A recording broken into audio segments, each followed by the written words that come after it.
আসসালামু আলাইকুম, নাসিমাস কুকিং ওয়ার্ল্ডে আপনাদেরকে স্বাগত। আজ আমি আপনাদেরকে তৈরি করে দেখাবো খুবই মজাদার চিকেন জাল ফ্রেজি। এটি পরোটা বা নান যে কোনো কিছুর সাথে খেতে পারবেন। আমি এখানে চিকেন নিয়ে নিয়েছি, চিকেনগুলো ছোটো ছোটো টুকরো করে কেটে নিয়েছি। এখন চিকেনগুলো ম্যারিনেট করব। তো এর জন্য দিয়ে দিচ্ছি হাফ চামচ রসুন বাটা, হাফ চামচ আদা বাটা এবং হাফ চামচ টক দই এবং দিয়ে দিচ্ছি স্বাদ অনুযায়ী লবণ। দিয়ে ভালোভাবে সবগুলো মেখে নেব। মেখে 20 মিনিট রেখে দিব। চুলায় আমি প্যান বসিয়ে দিয়েছি, তাতে দিয়ে দিয়েছি রেগুলার রান্নার তেল। এখন আমি চিকেনের টুকরোগুলো ভেজে নেব। তেমন বেশি কড়া ভাজবো না, হালকা ভেজে নেব। চিকেন টুকরোগুলো ভাজা হয়ে গেছে, এখন আমি নামিয়ে নেব। চিকেন ভাজার তেল আমি রান্নাটা করে নিব। এখন প্যানের মধ্যে দিয়ে দিয়েছি পেঁয়াজ কুচি এবং দিয়ে দেবো 1 চামচ রসুন বাটা, 1 চামচ আদা বাটা এবং দিয়ে দিচ্ছি 2 চামচ পেঁয়াজ বাটা। দিয়ে তেলে ভালোভাবে কষিয়ে নেব। এখন দিয়ে দিচ্ছি 1 চামচ সর্ষে বাটা। সব গরম ভালোভাবে তেলে কষিয়ে নেব। এবার যে দিয়ে 1 চামচ হলুদ গুঁড়া, 2 চামচ মরিচ গুঁড়া এবং 1 চামচ মশলা গুঁড়া, দিয়ে দিচ্ছি হাফ চামচ জিরা গুঁড়া। দিয়ে ভালোভাবে তেলে কষিয়ে নিয়েছি। এখন দিয়ে দেবো পানি দিয়ে ভালোভাবে মশলাগুলো তেলে কষিয়ে নেব। এ পর্যায়ে দিয়ে দিয়েছি স্বাদ অনুযায়ী লবণ।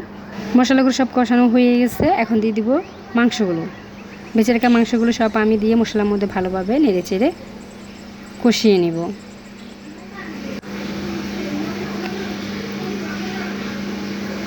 এ পর্যায়ে দিয়ে দিব চিনিটা আপনি চাইলে স্কিপ করতে পারেন, তবে টেস্ট বাড়ানোর জন্য আমি চিনিটা দিয়েছি।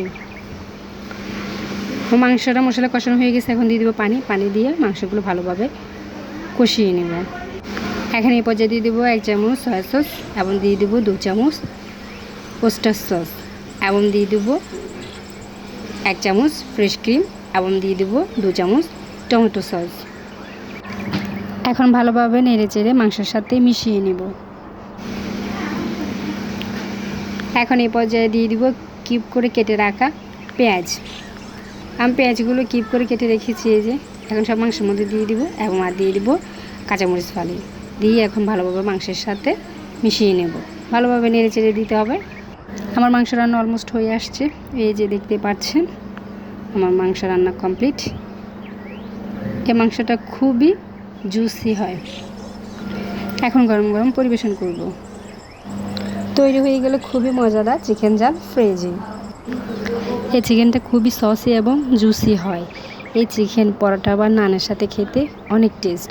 আমার এই রেসিপিটা আপনাদের কাছে কেমন লেগেছে অবশ্যই কমেন্ট করে জানাবেন। আমার ইউটিউব চ্যানেলে সাবস্ক্রাইব করবেন এবং লাইক দিয়ে পাশে থাকবেন। ধন্যবাদ।